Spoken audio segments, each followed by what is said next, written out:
பேரன்பு சான்ற பெரியோர்களே, தாய்மார்களே, ஆன்மீக அன்பர்களே, இதிகாச நேயர்களே, இலக்கிய பிரியர்களே, உங்கள் அத்தனை பேருக்கும் முனுகை ராமச்சந்திரனின் முதன்மையான வணக்கம். இன்றைய தினத்திலே ராமாயணத்திலே இருந்து சில கருத்துக்களை பார்க்க போகிறோம். அதாவது அயோத்தி மாநகரம், தசரதர் ஆண்ட அந்த அயோத்தி மாநகரம், அந்த நகரத்திலே இருந்த மக்களெல்லாம் மிகச் சிறப்பான உயர்ந்த பண்புடையவர்களாக இருந்தார்கள் என்று சொல்லுகிறார். மோட்சம் என்னும் உயர்கதியை அடைய முடியாத உயிர்கள் தாம் செய்த வினைப்பயனை நுகரும் பொருட்டு மாறி மாறி வரும் மக்கள், தேவர், நரகர், விலங்குகள் என்னும் 4 கதிகளிலும் பிறக்கும் தன்மையைப் போல அங்கே இருக்கக்கூடிய பொருள்கள் எல்லாம் பண்டமாற்றாகின என்றார். நெல் வியாபாரி நெல்லை கொடுத்து விட்டு பருப்பை வாங்குவான்.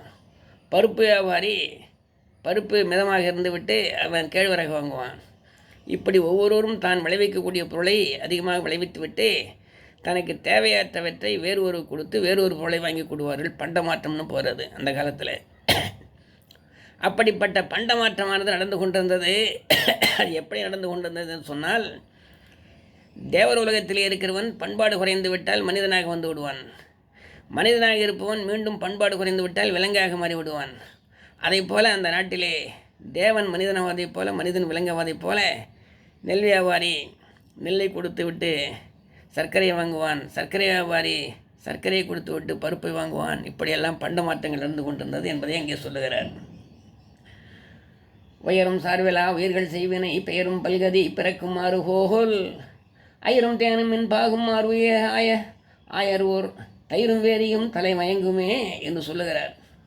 ஆகவே நல்ல உயர்ந்த பண்பாடுகளில் இருப்பவர்கள் கூட தவறு செய்துவிட்டால் தண்டனையாக அவர்கள் மனிதர்களாகவும் விலங்குகளாகவும் போயிடுவார்கள், தேவர்கள் கூட.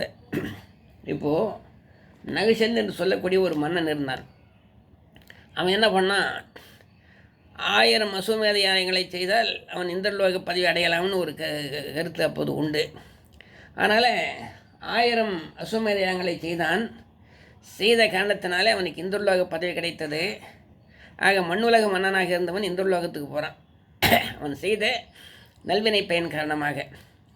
ஆனால் அங்கு போய்கொண்டிருக்கிற போது அந்த இந்திரலோகத்துக்கு இந்திர பதவியை ஏற்பதற்காக அவன் பல்லக்கிலே போகிறான். 7 முனிவர்கள் பல்லக்கை சுமந்து கொண்டு போகிறார்கள். அந்த இந்திரனுக்குத்தான் பதவி போகுமே தவிர அந்த இந்திரனுடைய மனைவி இந்திராணிக்கு பதவி போகாது. வருகிற இந்திரனுக்கு அவள் மனைவியாகி விடுவாள். அதனால் என்ன செய்கிறது, அந்த இந்திராணி அடைய வேண்டுமே என்று நினைத்து வேகமாக போனான். ஆக 7 முனிவர்கள் தூக்கி கொண்டு போனார்கள் பல்லக்கிலே நகிஷனை. அப்படி போகிற போது என்ன ஆச்சு, வேகமாக போகவில்லை இந்த பல்லக்கு.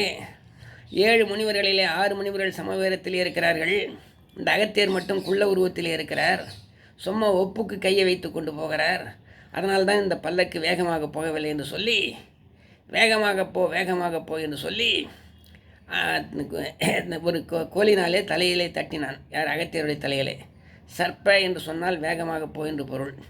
சர்ப்ப என்று சொல்லி வேகமாக போ என்று சொல்லி ஒரு கோலினாலே அவன் தீண்டினான் அகத்தியருடைய தலையை. உடனே அகத்தியருக்கு கோபம் வந்தது. திருவள்ளுவர் தான் சொல்லுவாரே, குணமென்னும் குன்றேறி நின்றார் வெகுளி கணமேயம் காத்தல் இருந்தன்னார். மேலூர்களுக்கு கோபம் வந்து விட்டாங்க, ஒரு கணம் கூட தங்காதுன்னார். உடனே சாபம் கொடுத்துருவாங்க. உடனே அகத்தியர் என்ன செய்தார், எப்படிப்பட்டவர் அகத்தியர், ஒரு கடலையே அப்படியே வாரி வாயிலை குடித்து பிறகு உண்டு உமிழ்ந்தவர். அப்படிப்பட்ட ஆற்றல் படைத்தவர் அகத்தியராச்சே. அவரை போய் கோலினாலே தீண்டினால் தட்டினால் என்ன ஆகும்? உடனே அவர் சாபம் கொடுத்தார். நீ சர்ப்ப என்று சொல்லி கோலினாலே என்னுடைய தலையை தீண்டிய காரணத்தினால் நீ தீண்டுகின்ற சர்ப்பமாக போகக்கூடாதுன்னு ஒரு சாபத்தை கொடுத்தார். உடனே பல்லக்கில் இருந்த நகிஷன் உடனே ஒரு மலைப்பாம்பாக மாறிட்டான். உடனே 7 முனிவர்களும் அப்படியே தலைகீழாக அந்த பல்லக்கை கவிழ்த்தார்கள். அந்த மலைப்பாம்பானது ஒரு காட்டிலே வந்து விழுந்தது என்றது மகாபாரதத்திலே வரக்கூடிய கதை. இது எதற்காக சொல்கிறேன் என்று சொன்னால், நல்லவர்களாக இருந்தாலும் வல்லவர்களாக இருந்தாலும் அவர்கள் பண்பாடு தவறுகின்ற போது அங்கே மனிதன் விலங்காக மாறிவிடுகிறான். அதை போல அந்த பண்பு குறையக்கூடாது.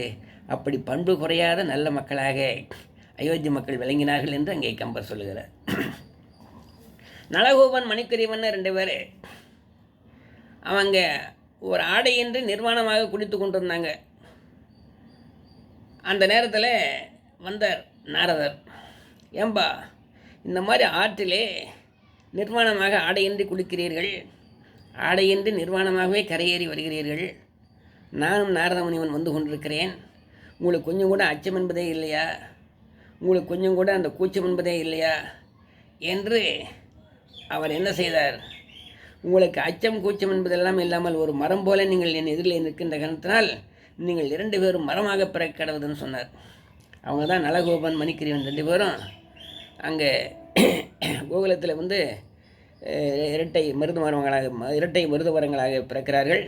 அடுத்து கிருஷ்ண பரமாத்மா அந்த உருளை கட்டி இழுக்கிற போது அந்த சாபமான தீர்கிறது. எதற்காக சொல்லுகிறேன் என்று சொன்னால், அந்த பண்பாடு குறைகின்ற போது அந்த மனிதனும் விலங்காக மரமாக மாறிவிடுகிறான்.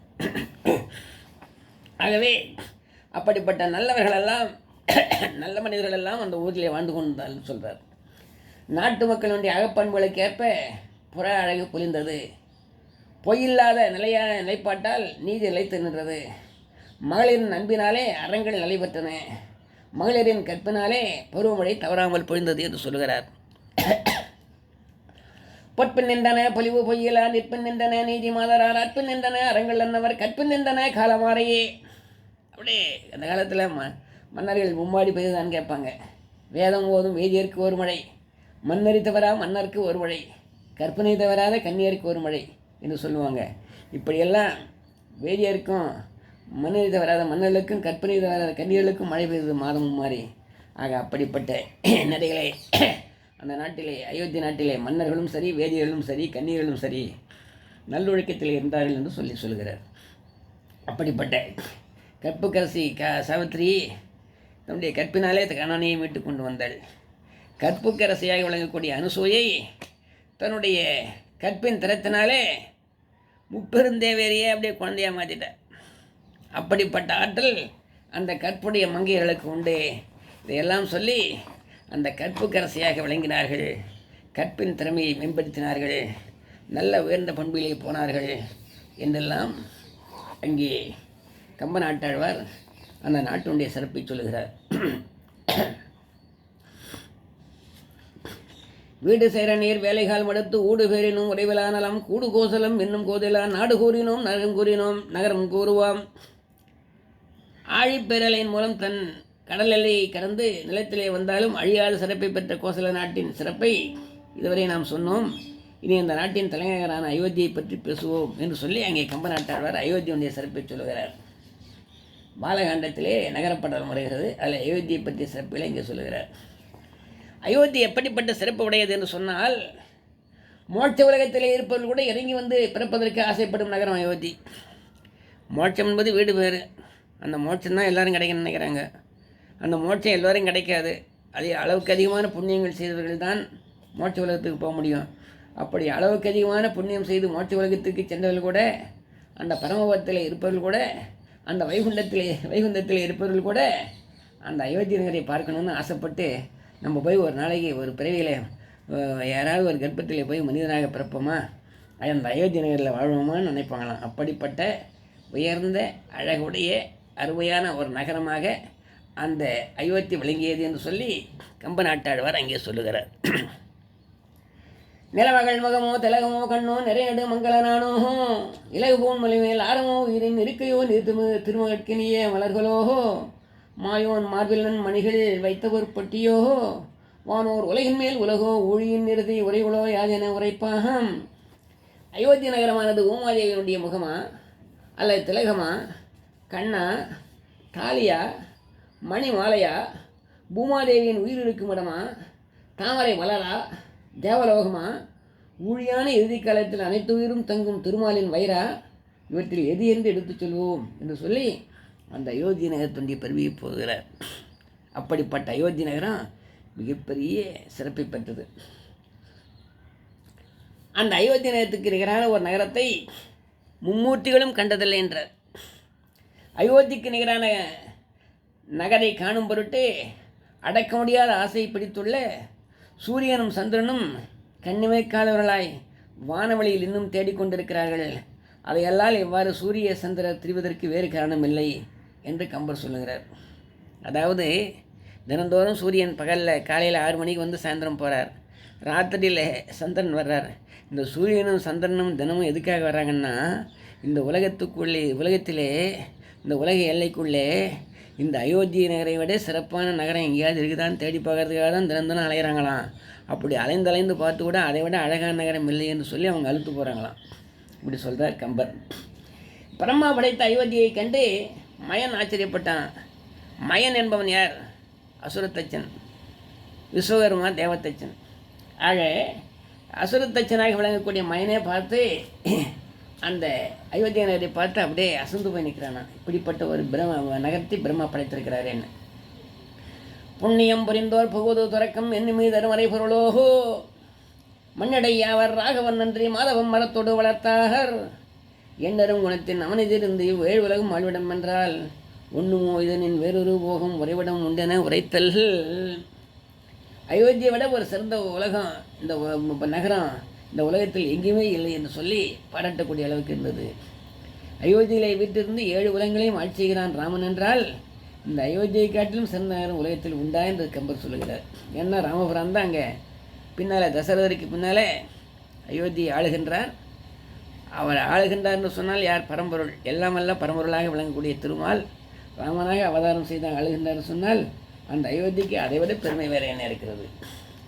தங்கை வேறர்களும் தர்மமும் துணையா தம்பகை பலன்களை இந்தும் அறிவிக்கும் பொங்கு மாதமும் ஞானமும் பணந்தோர் யாவருக்கும் புரிடமான செங்கன்மால் வறந்து ஆண்டு அளப்பொருங்காலம் திருநீர் திருந்தனன் என்றால் அங்கன்மா ஞாலத்து இன்னகர் ஒக்கும் பொன்னகர் அமர நாட்டியாதோ. திருமால் ராமனாக பிறந்து திருமகளான செய்தியோடு விட்டிருந்தான் என்றால் அதைவிட பெருமை இந்த அயோத்திக்கு உண்டா? இல்லை.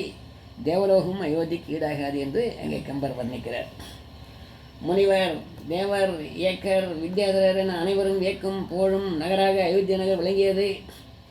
இமயமலை, மேருமலை, கைலை மலை என்று 3 மலைகளின் உயரத்தை மிஞ்சுவது அயோத்தியின் மதில் சுவர். அயோத்திக்கு ஒரு மதில் சுவர் கட்டியிருக்காங்களாம்.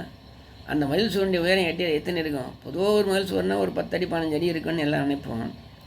ஆனால் இமயமலை போன்ற எவ்வளோ உயரம் இருக்குமோ அவ்வளோ பெரிய உயரத்திலே அந்த அயோத்திக்கு மதில் சுவர் இருந்ததுன்னு சொல்லுகிறார். இஞ்சிவான் வங்கி இமயவார் உலகம் காணியே இருந்தது ஒத்துள்ளதே. அந்த அயோத்தி நேரத்தில் இருக்கக்கூடிய மதில் சுவர்கள்லாம் என்ன செய்தான்? திடீர் என்று வளர்ந்து கொண்டே போகிறதான். நேற்று பார்த்தா 100 அடி இருந்தது, இன்னி பார்த்தா 150 அடி இருக்குது, இன்னி பார்த்தா 200 அடி இருக்குதான். அப்படி வளர்ந்து கொண்டே போகிறதான். எதற்காக இப்படி வளர்ந்து கொண்டே போகிறது என்று சொன்னால், அயோத்தியை விடவா தேவலோகம் உயர்ந்தது என்று காணும் பொருட்டு மதில் சுவர் ஆசைப்பட்டு உயர்ந்து கொண்டே போனதான். தேவலோகம் ரொம்ப சிறப்பாக இருக்குன்னு சொல்கிறாங்களே, இந்த அயோத்தியை விடவா சிறப்பாக இருக்குதுன்றதை பார்த்துட்டு வரலான்றதுக்காக அந்த மதில் சுவரானது திடீரென்று கிடு என்று வளர்ந்து கொண்டே போகிறது என்று சொல்கிறார். அப்படிப்பட்ட உயர்வான மதில் சுவர்களுடைய அயோத்தி மாநகரம் என்று சொல்கிறார். மதிலானது சூரிய குலத்தின் போல் போல ஓங்கியிருந்தது. சூரிய குலத்திலே பிறந்த அந்த மன்னருடைய போல் எப்படி ஓங்கியிருந்ததோ அதே போல் அந்த மதில் சுவரானது மிக உயர்ந்து காணப்பட்டது. அயோத்தியின் அழகுக்கு அழகு ஊட்டுவதாக மதில் சுவர் அமைந்திருந்தது. 7 அதிசயங்கள் ஒன்றான சீன மதில் சுவரை போன்று இருந்தது. அகழியினுடைய அமைப்பும் சிறப்பும். அன்னமாமதிலை காழிமால் வரையே அலைகடல் சூழ்ந்தன அகழி புன்வலை மலிர் மனமனை கீழ் போய் புன்கவியன தெளிவின்றி கண்ணியர் அலுகுல் தண்டமென யாருக்கும் படிவில் காப்பினது ஆகி நல்லறி விளக்கும் பொறியனையறியும் கராத்தது நவலுற்றதாம். அதாவது மலையை கடல் சூழ்ந்திருப்பது போல மதில் சுவரை சுற்றி அகழி இருந்ததான். தாசியருடைய மனம் போலே கீழே போயிருந்ததான். தீய வழியில் செல்லும் ஐம்பதிகளைப் போல தாக்கி துன்பம் செய்யும் முதலைகள் இருந்ததான். அகழியின் கரை வெள்ளியால் கட்டப்பட்டது. அக்கரையின் உட்புறம் பொன்னாலான தகடுகளால் பூட்டப்பட்டதான். ஆக அப்படிப்பட்ட அகழி இருந்ததுன்னு சொல்கிறார். அந்த அகழியினுடைய அந்த அரண்மனையுடைய தோற்றம், அந்த வாயில்கள் எப்படி இருந்தது? எல்லை நின்ற வென்ற யானை என்ன நின்ற முன்னம்மால் ஒல்லை உம்பர் நாடளந்த தாளின் மீது உயர்ந்தவால் மல்லல் ஞாலம் யாவும் நீதி மாறுரா வழக்கினால் நல்லாறு சொல்லும் வேதம் 4 மன்ன வாயிலேயே. கோபுர வாசல்கள் 4 திசைகளைப் போல இருந்ததுதான். வாமனமூர்த்தி உலகளந்த போது வாமனுடைய திருவிக்கிரமத்தினுடைய தாழ் உயர்ந்த அளவிற்கு கோபுரம் உயர்ந்ததான். அவர் விஸ்வரூபம் எடுத்தார் வாமனமூர்த்தியாக இருக்கிற போது. ஆக கால் இங்கே கீழே இருந்தது, தலை விண்ணுலகத்துக்கு போய்விட்டது. அதாவது இடது கால் கீழே இருந்தது, வலது கால் விண்ணுலகத்துக்கு போய்விட்டது. ஆக ஈரடியாலே இந்த உலகத்தை அடைந்துட்டார். அப்படிப்பட்ட அவருடைய அந்த வாமனமூர்த்தியுடைய தாள் எவ்வளவு உயரம் போனதோ அந்தளவுக்கு உயரமாக இந்த கோபுர வாசல்கள் இருந்தது என்று சொல்லுகிறார். தன்னுள் புகுவரை நல்வழிப்படுத்துவதால் 4 வேதங்கள் போல அந்த கோபுர வாசல்கள் காட்சியளித்தன என்று அங்கே சொல்லுகிறார். தாயில் கொண்ட தலத்தின் நல் தவத்தினர்கள் தங்கு தாழ் பூ ஏற்ற கற்பக பொதுமறுப்புக்கு ஒதுங்குமால் ஆவி ஊத்த அன்பு சேவல் கூந்து அணைந்திட ஓவிய புறாவின் மாடு ஊடு இருக்க விடையே. அந்த கோபுரங்கள்லாம் சித்திரங்கள் இருக்கிறது. ஆண் புறா பெண் புறா என்று சொல்லி அங்கே புறாக்கள் எல்லாம் அந்த கோபுர வாயிலே சிலைகளாக அங்கே அமைத்து வைத்திருக்கிறார்கள். ஒரு புறா ஜோடி என்ன செய்தது, ஒரு ஆண் புறா வெளியே போச்சு. பெண் புறா ஆண் புறாவை அழைத்தது. உடனே ஆண் புறா பெண் புறாவை நோக்கி வந்தது. அப்படி வருகிற போது இந்த கோபுர வாசலிலிருந்து பெண் புறாவை பார்த்தது. சிலை வடிவிலே இருக்கக்கூடிய பொம்மை வடிவிலே இருக்கக்கூடிய அந்த புறாவை பார்த்தது. இதுதான் தன்னுடைய ஜோடி என்று தெரிந்து கொண்டு அதன் பக்கத்தில் போய் ஆண் புறா நின்றதான். இதை தூரத்திலிருந்து பார்த்த பெண் புறா உடனே கோபம் கொண்டு நான் உன்னோடு விலகிவிட்டேன் என்று சொல்லி சோலைக்குள்ளே பூந்து விட்டதான். இப்படியெல்லாம் ஊடல் கொண்டு கற்பக சோலையிலே பூந்தது என்று சொல்லி ஒரு சிரிப்பாக தமாஷாக ஒரு நகைச்சுவாக அங்கே கம்பநாட்டாழ்வார் சொல்கிறார். அடுத்து மாளிகையுடைய அமைப்பு தோற்றம். சந்திரகாந்த கற்கள் வைத்த தரை, சந்தன மரத்திலே அமைக்கப்பட்ட தூண்கள், நவரத்னம் வைத்த சுவர்கள், சூரியனை ஒள்ளும் ஒளி படைத்த மாட மாளிகைகள் கூட கோபுரங்கள் இப்படியெல்லாம் இருந்ததான். சந்திரமண்டலமே கரியது என்று சொல்லும்படி சுண்ணாம்பு பூசப்பட்ட வெள்ளை மாளிகைகள் அயோத்தியிலே எங்கும் நிறைந்திருந்தன. திங்களும் கைதன வெண்மை தீட்டிய சங்கவெண் சந்தையுடைய தவள மாளிகை. இப்படிப்பட்ட மாளிகைகளெல்லாம் நிறைந்த மிகப்பெரிய அதிசயமான அருமையான ஒரு நாடாக ஒரு நகரமாக அங்கே இருந்தது அந்த மாளிகையுடைய தோற்றங்கள் என்று சொல்லி அந்த அயோத்தியில் இருக்கக்கூடிய மாட மாளிகைகளையும் கூட கோபுரங்களையும் அங்கே புகழ்ந்து பாராட்டுகிறார் கம்பநாட்டாழ்வார் என்கின்ற அளவிலோடு இன்றைய தினத்தில் இதை முடித்து விட்ட இடத்தில் இருந்து நாளைய தினம் தொடர்கிறேன் என்று சொல்லி என்னுடைய உரையை முடிக்கிறேன். உங்களுக்கெல்லாம் ஒரு சிறிய வேண்டுகோள். ராமச்சந்திரன் முருகை என்கிற பெயரிலே ஒரு யூடியூப் சேனலை பதிவு செய்திருக்கிறேன். அந்த யூடியூப் சேனலை சப்ஸ்கிரைப் செய்து என்னை ஆசீர்வதிக்கும்படி கேட்டுக்கொள்கிறேன். வாழ்க வளமுடன் நலமுடன். நன்றி, வணக்கம்.